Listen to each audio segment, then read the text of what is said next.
मेरा बुढा हित फोन गर्दाको तेरो जरुरत के पनि छैन। एक शब्द पनि फोन गरेको सुन्यो भनेपछि म तेरो अनुसन्धान गरेर त्यहाँ पुग्ने छु म।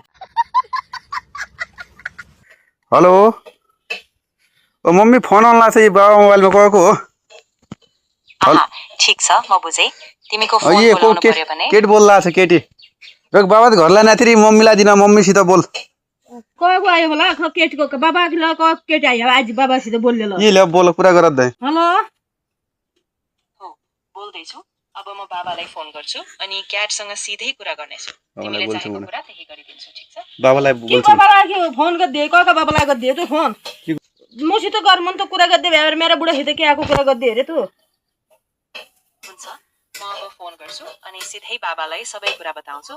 तिमी चिन्ता नगर म राम्रोसँग सबै कुरा ए म चिन्ता जन गरौँ मेरा बुढा हित तू फोन गर्दै भई चाहियो मेरो बुढो। मेरो घरबाट गेदा मेदा छन् म परिवारमा अलि मान्छे हो म तू के खानाको खा गरिन्छ फोन। मेरा बुढा हित फोन गर्दाको तेरो जरुरत के पनि छैन। एक शब्द पनि फोन गरेको सुन्यो भनेपछि म तेरो अनुसन्धान गरेर त्यहाँ पुग्ने छु म।